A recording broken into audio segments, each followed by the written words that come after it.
Hello and welcome to the overtime edition of Gloves. I'm Moses Woldu and I'm pleased to be joined by my co-host, Andrew Brethauer, and a minor football coach here in the border city, Darren Pawsey. How's it going? Good, thanks. Are you doing well yourself? Oh, of course I am. Excellent. Well, I don't know if we're as good as, say, San Diego, although I do love their temperatures this time of year.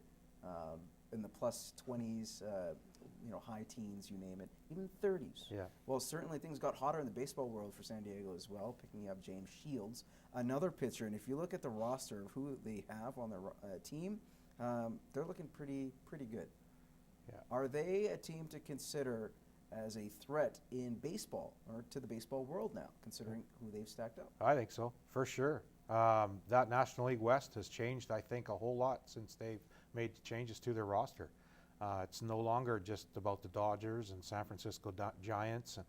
I think the sports fans in San Diego, especially baseball fans, have to be jumping for joy right now because of who they got on their roster. And if it all works out, I know it looks good on paper and it has to work out in the diamond, but if it does work out, they've got a legitimate shot at it. And, San Diego have been, they've been wanting somebody to cheer for a long time, and especially in baseball. But the Chargers have kind of been perennial underachievers, and so I think it's great for the Padres that they're doing this. We have to also look back a couple of years at another team that looked great on paper and then didn't do so well. Talk about the Toronto Blue Jays, and they, to me, is exactly the same thing. Wait to see what happens on the field. That's what I want to wait for. I will say this though. Despite even having a former Blue Jay on their roster in Brandon Morrow, you look at Will Myers, Justin Upton, Matt Kemp, I know he's got injuries, Derek Morris, Clint Barnes, Will Middlebrooks. Yeah. There are some really good role players, but you're still saying we should wait. They have an impressive starting pitching role. They have that. They have some good hitting in a park that's not friendly to hitters, so I think they're going to have, the pitching is going to come in really handy in there. But again, that is such a, like the Giants, you never count the Giants anymore. You get the Dodgers obviously doing a lot. That's going to be such a challenging division, and let's remember only really one team comes out. Like, you have the wild card, but really one team comes out. So it's like the American League East all over again. It's one good team out of a bunch are going to come out of the playoffs. Now, Chris Paul was fined $25,000 on Saturday for his comments about a female referee. Now, some people might take this as misogynistic, but I don't know, maybe it was just more so his competitive nature. Now, towards his comments, he was asked in post-game after he had a few inbound plays that he put it in quickly, and she said no. He said, well, why, or was the specific reason, and he said why, and got a technical. There could have been more said. It could have gone throughout the game, but that's what happened. So what do you make of this? Do you feel that Chris Paul was intentionally saying this to a female referee, or is this just a referee that just so happened to be female? I think if a technical is a technical, whether the official's male or female has nothing to do with it. I think he maybe threw a little attitude at her, whether it was intended to be just towards an official, a referee, or if it was intended to be towards a female official. You'll never know because we don't know that. But I would say that he deserves a fine. It could have been thrown towards a guy ref, and he could have just given them a technical the same way. So.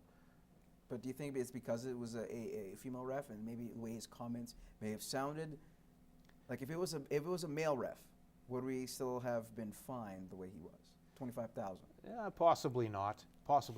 But it's hard to say. Maybe they're trying to set a precedent so that nobody else tries to do it. I don't know, but.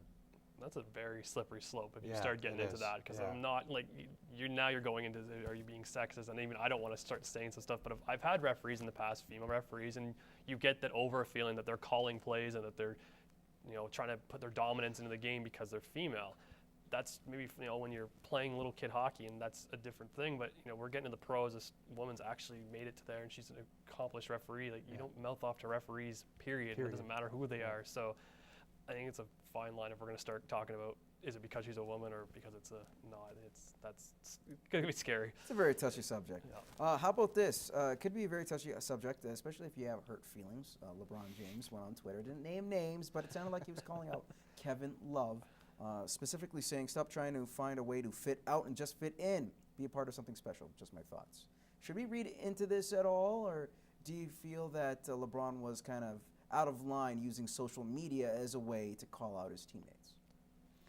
Go ahead, Andrew. Oh, that's just the way everybody is now. Everyone talks on social media, and it's LeBron James, and it's just like I can't take much out of this because they're still a good team. They're fifth in the conference, and they're rising. Yeah, and they're playing well. So I guess you'd have to go ask Love, how does he feel about this? Does he feel like it's him being called out? Does it affect his play? I guess we'll find out next coming games, but I don't know if it's that much of a deal. We should be reading that much into it. If it was a lower team, maybe look a little bit more.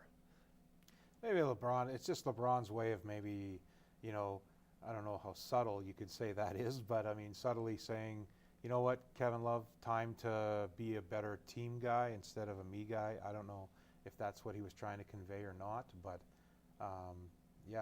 the perception is that that's what he was doing.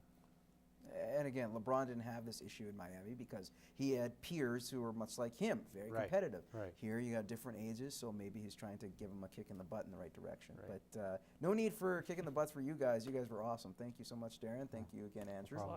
Appreciate you coming on, and thank you for joining us on the OT edition of Gloves. We'll be here, of course, every week for the questions we didn't get to on the show live Tuesday nights on CITL at 7:30. In the meantime, we will see you in 7 days.